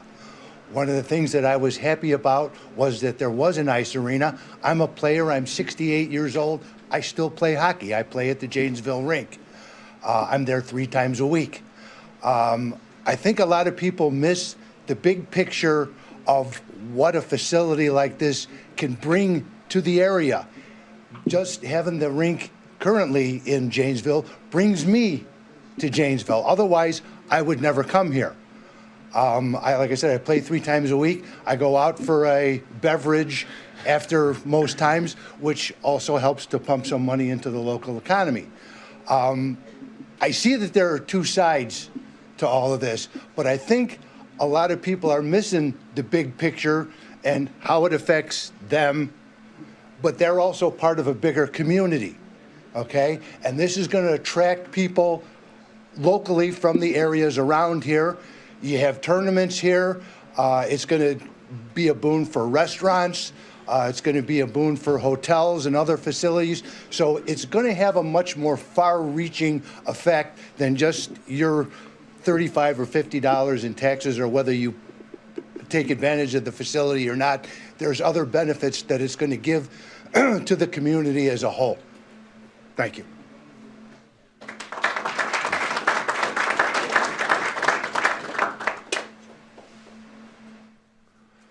Good evening. My name is Jackie Lowry. I live at 4507 Hearthstone Drive.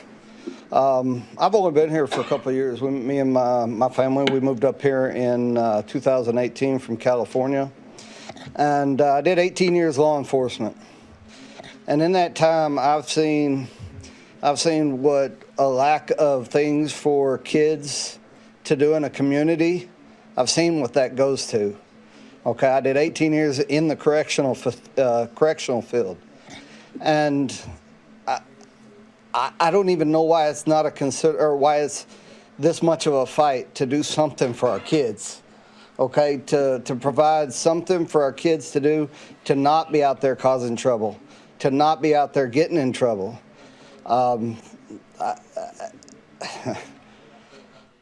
It's kind of hard for me. Sometimes I forget how to speak politely, so I really have to watch my words. I've got a daughter. She plays ice hockey, loves it, okay?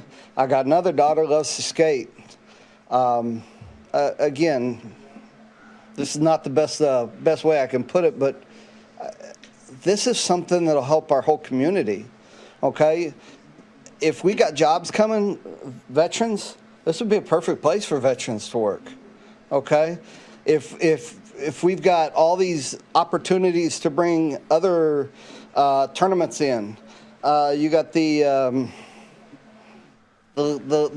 most of the time the ladies that dance around or on the ice. Somebody help me out. That one, okay? All right, you got figure skating, and I mean, you got everything that just drives a kid wild in this opportunity. I strongly encourage you to please support this. Thank you.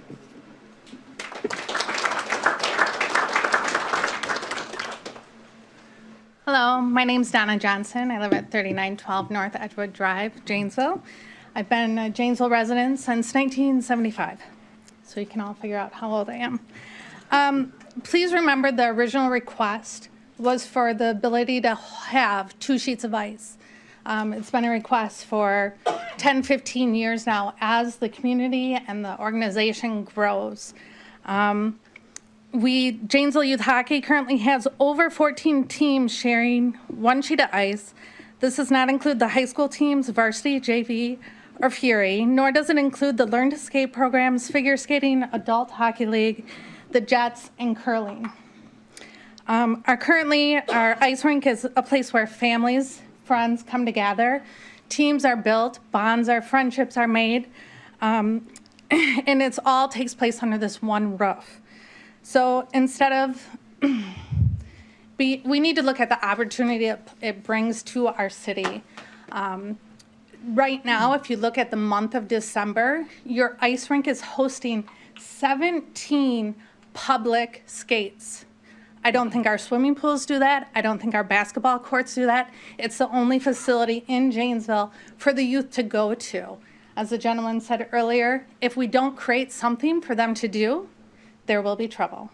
So we need to make sure that we are investing in the youth and creating opportunities for them to have a safe place to go and things for them to do to stay out of trouble. Thank you.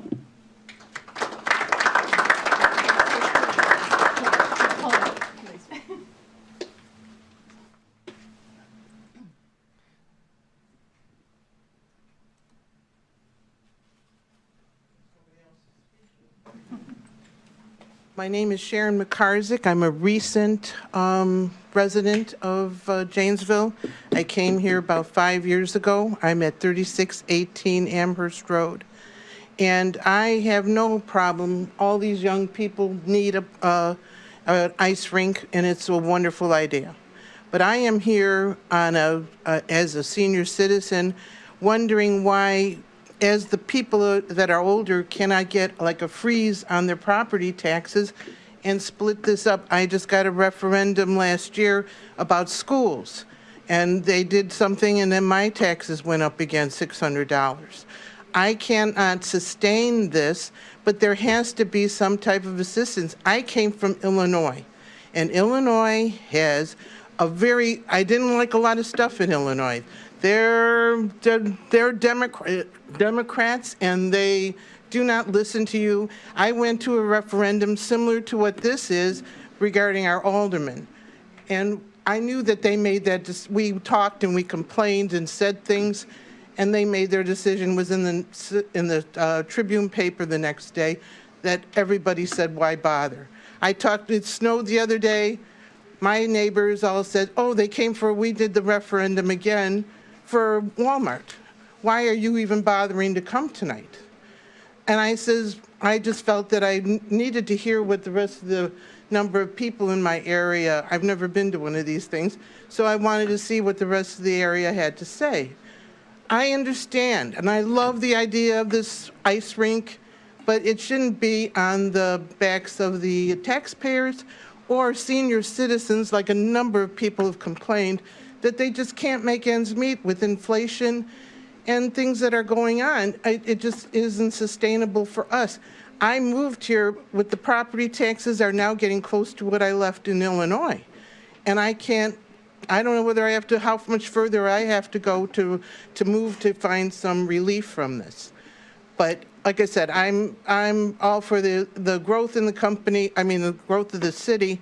And I wish there were more restaurants and things like that maybe will grow on Milton Avenue instead of being hamburger heaven, as for everything out there being between two slices of bread. But I wish this, not to vote no for the referendum, but to do something for the senior citizens and do a tax freeze, then maybe we wouldn't feel the impact of it so hard on our single income that we have.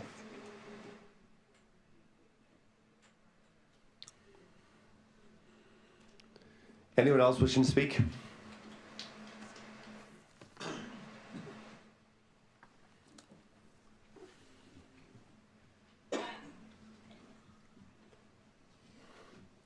Hi, my name is Jeff Woodman. I live on the north side, 4272 Cascade Drive in Janesville. I've lived here nearly all my life. I did go and work up in Madison, and I actually raised my family in Verona. And Verona was a very progressive city. And a lot of how that is funded is through donations and fundraisers that they do throughout the year. So I have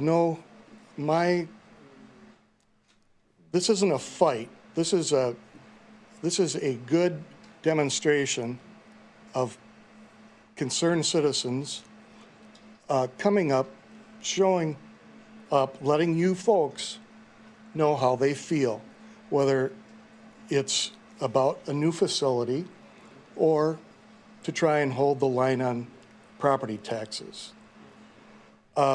So I have no questions or problems with all the need for some of the young people. But why I'm up here tonight is to say that we've had several tax increases. We've had a doubling of, not once, but twice, the wheel tax. We've had an increase in our sewer and water bill to cover some of the different things that have gone on in the city. So I really think that each one of you should consider a lot of the statements by a lot of people that are on fixed incomes. $50 or $100 doesn't sound like a lot for some people, but it is. I think that if the city of Janesville has gotten into the real estate business on many different projects, And I don't feel that the city of Janesville, or any city for that matter, should be in the real estate business, competing with private enterprise.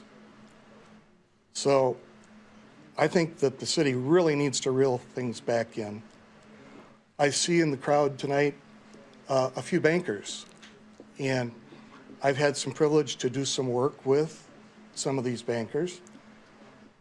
But before I bring a project up to my banker, I have to have a sound business plan that they will look over to know what my expenses are, what my revenues will be, when it'll be paid off, and so on.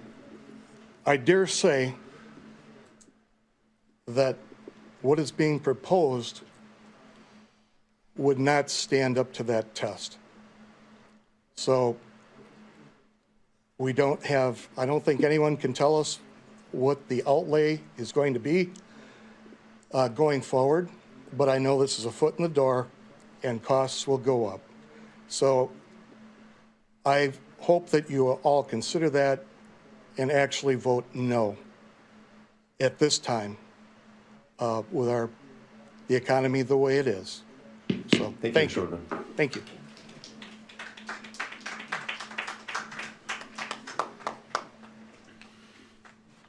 Sean Knott, 225 Sinclair Street.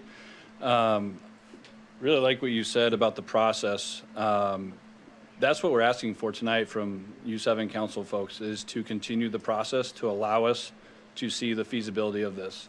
We know we can't do this without state matching funds or federal funds. And what a vote today is a non-binding agreement to show commitment to this project so that we can proceed forward and see what the state will match us. That's it. This is not a done deal. If you guys vote yes for 17.3 million, it is saying, yes, we will continue to do our due diligence, which I'm not sure who could argue against that, in a project this big and this impactful. There's a lot of people wearing these shirts in this room and even more in that room. Everyone who's wearing this shirt is about community and bringing us together. And a lot of the people who are against this project have said, this is about my property taxes, it's about me, me, me. This is about us. This is about our city. This is about the future. This is about today. Janesville's got a real choice to set ourselves apart. And I really hope that you guys continue to do the due diligence process today. $17.3 million so we can see what else we can get from the state and Fed. Thank you.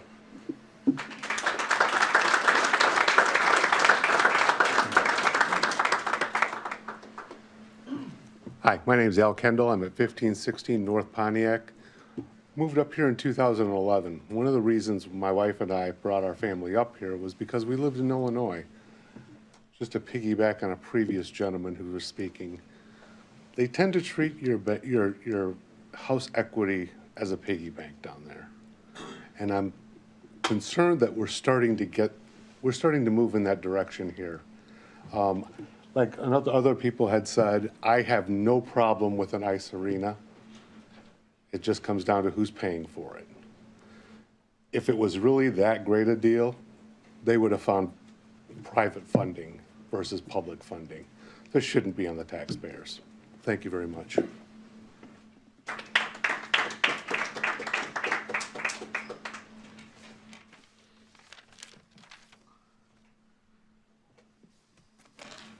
Hello, Macy Ryan, 700 St. Lawrence Avenue.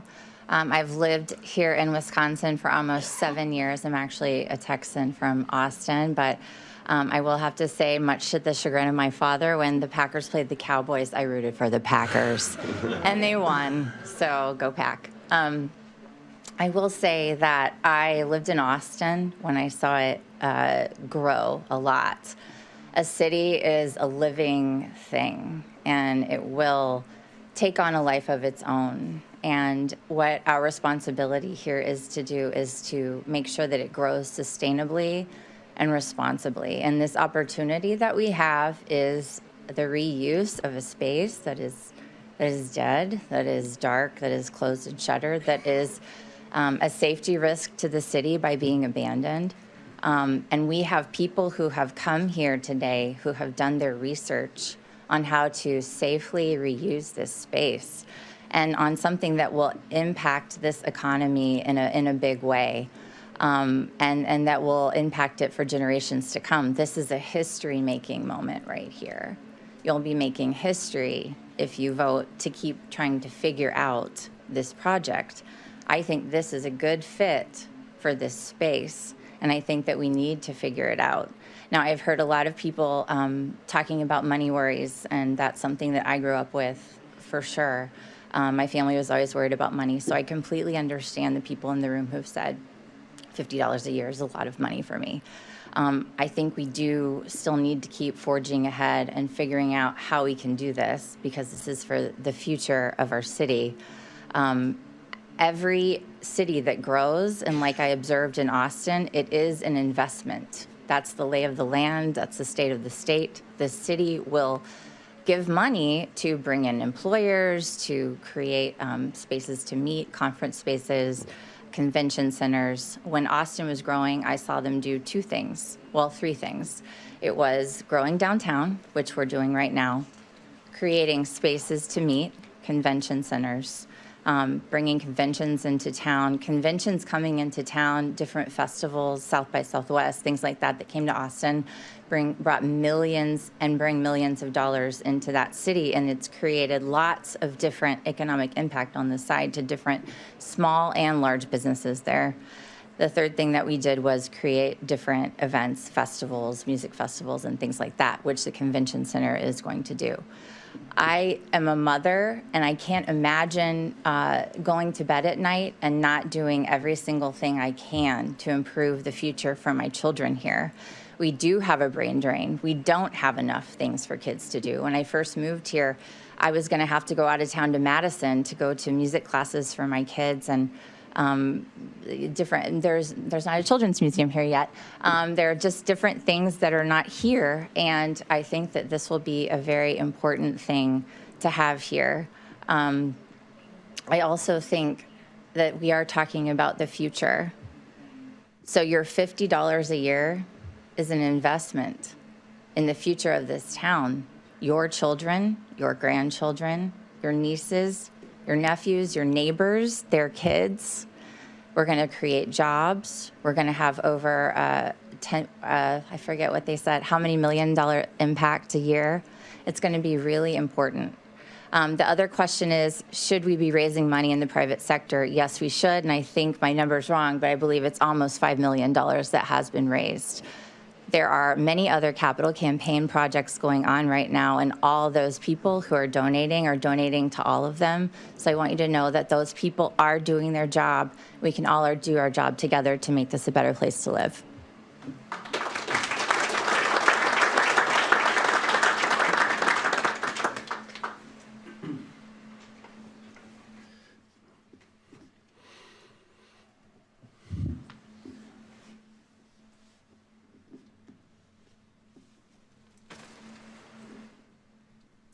Richard Windorf, 2716 Elizabeth Street. I've heard an awful lot of wonderful things from people talking about benefits for the ice arena. Yes, the ice arena will be great. I don't think most of us disagree with that.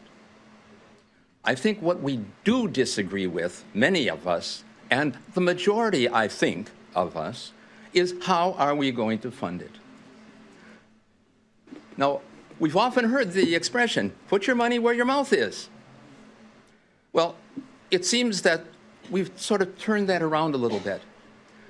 It seems like the ice arena proponents are saying, city residents, put your money where our mouths are. If this is really such a good idea, why, in heaven's name, don't they have the basis from the majority of people saying, yes, we not only like it, we will fund it. That's what's happened with HealthNet. That's what's happened with the Humane Society. That's what's happened with all kinds of other things. There are many, many questions that have not been answered. I really hope that all of you have been listening intently to what Mr. Gruber said. I hope you've been listening intently to what Mr. Lipinski said. There are all kinds of questions that need to be answered, and they have not been answered. Until they've been answered, there is no reason on this earth why you need to vote forward with this particular proposal. Not that it's not a good idea. I'm in favor of it. I think it's a wonderful idea. But it's the funding that's important. Look at two people. One, Mr. McCoshen, who said, quote, in the paper today, "We're not going to contribute money and lose money." But it appears that from everything that's been said, the city of Janesville is going to be losing money all the way along. Certainly a great deal for the first few minutes, or for the first few years, but then ongoing forever? Doesn't make sense to me. Then, last Thursday night, Mr. Marshak, when asked by Mr. Gruber, as a banker, what is your position about this? What do you think about this? And the response was, well, we look for a return on our money. But it doesn't appear that Janesville's going to have a return on their money. How are we going to vote, Mr. Marshak? I wonder. More importantly, I think that it's time that someone reminds the council that when you were elected, we, the citizens of Janesville, put our trust in you to carry out the will of the majority of the citizens of Janesville. Anybody with 2 functioning brain cells knows that in order to do that, you need to know what the will of the people is. But a majority of you seem to think and have espoused the fact that you've been elected here, so that means that you are capable of representing the will of the people. Thank you, sir. I suggest it's not that, it's your will. Thank you.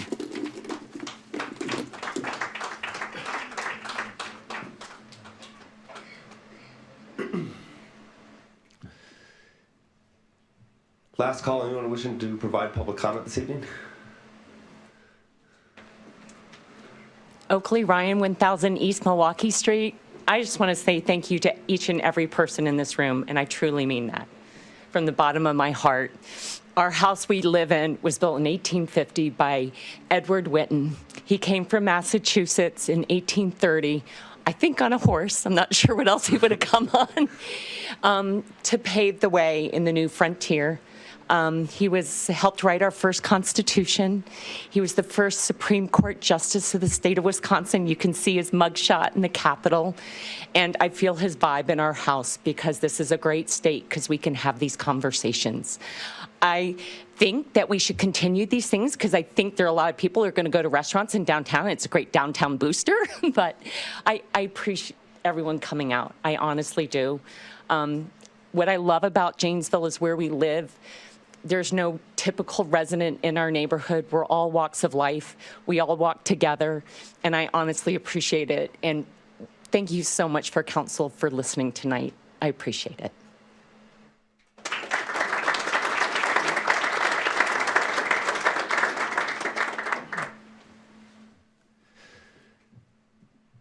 Seeing no one else, I'm going to close the public comment.